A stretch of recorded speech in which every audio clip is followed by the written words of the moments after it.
এরা এই দেশকে রক্ষা করেছে, এই দেশকে নতুনভাবে পুনর্জন্ম দিয়েছে, এবং এই পুনর্জন্মে যে বাংলাদেশ পেলাম সে বাংলাদেশ যেন অত্যন্ত দ্রুত গতিতে এগিয়ে চলতে পারে, সেটাই হলো আমাদের শপথ। সেটা আমরা রক্ষা করতে চাই, এগিয়ে যেতে চাই। আজকে আবু সাঈদের কথা মনে পড়ছে আমাদের, যে আবু সাঈদের ছবি বাংলাদেশের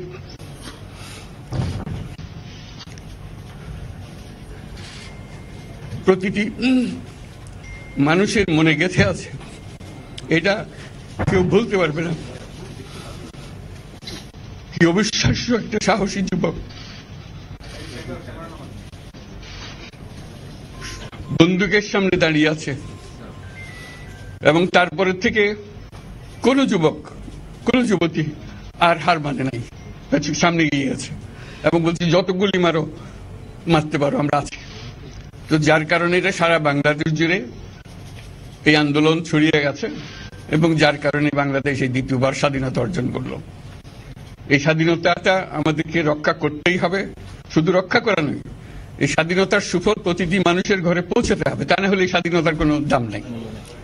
এই স্বাধীনতাটাকে পৌঁছানো হলে আমাদের শপথ, আমাদের যে প্রতিজ্ঞা, যে আমাদেরকে এটা করতে হবে, ঘরে ঘরে পৌঁছাতে হবে। মানুষ যেন জানে যে বাংলাদেশ স্বাধীন হওয়ার অর্থ হলো তার নিজের পরিবর্তন, ব্যক্তির পরিবর্তন, সুযোগের পরিবর্তন, তার ছেলে মেয়ের ভবিষ্যতের পরিবর্তন।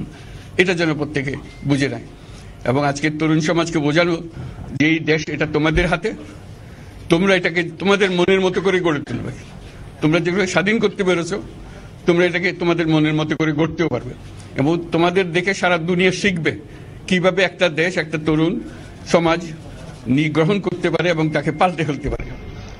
তাদেরকে আমি বারে বারে এমনি উপদেশ দিই যে পুরনোদেরকে বাদ দাও, তাদের এই পুরনো চিন্তা দিয়ে এটার মুক্তি আমাদের হবে না, করি সারা দুনিয়ার মধ্যে এটা হবে না। এটা শুধু বাংলাদেশের কথা না, সারা দুনিয়াকে জুড়ে কথা বলছি।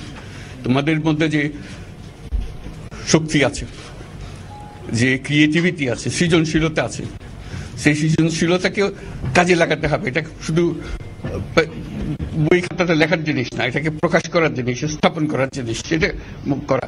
এটা আমরা এই আজকে আমাদের পুরো কাজটা হলো, দায়িত্বটা হলো, তারা যেটা অর্জন করে নিয়ে এসছে এখন তাদেরকে দিয়ে এটাকে করিয়ে দেওয়া, আমাদের সমস্ত কাঠামোগুলো পরিষ্কার করে দেওয়া।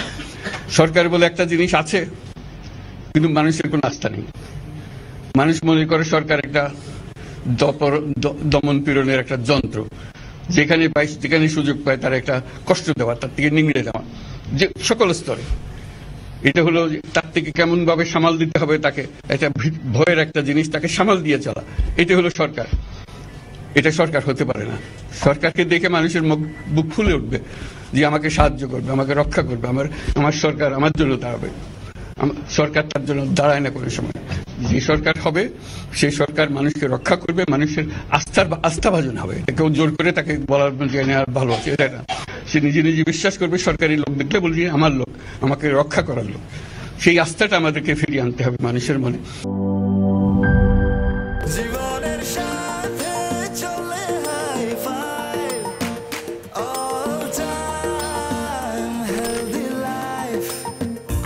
নিশ্চিন্তে খান স্বাস্থ্যকর অল টাইম পান, অল টাইম হেলদি লাইফ।